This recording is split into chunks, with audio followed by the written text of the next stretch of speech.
got a call from Colin Rayner, who's the Wraysbury councillor, asking for help. We have our duck, which has been off the road really since 20th of December because of the floods. We haven't been able to operate on the river because the river's been running too fast. So thought we'd come to do what we can to help Wraysbury and Datchet. Initially, without any sort of any assistance, we went into Wraysbury and picked a lady up out of a house who was concerned that the power was going to go off and needed some help to get her out of Wraysbury.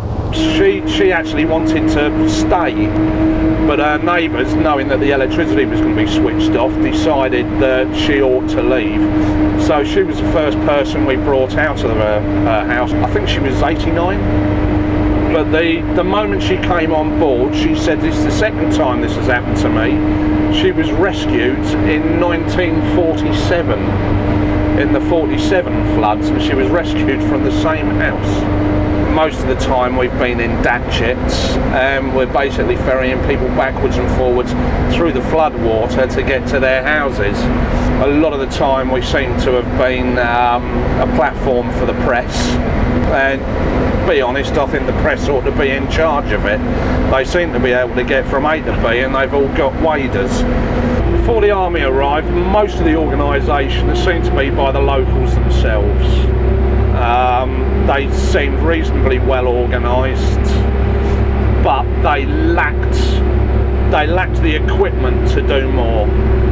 There was no support as far as sandbags goes, so they were having to try and produce their own sandbags.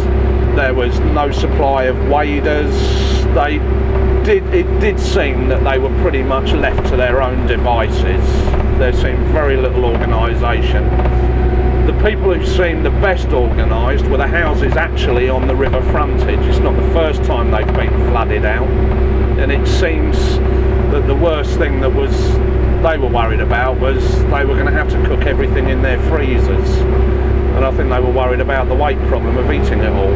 This car, he's been there. I don't know at what point he decided to carry on, but he's been there all the time we've been coming along this road ever since Monday evening.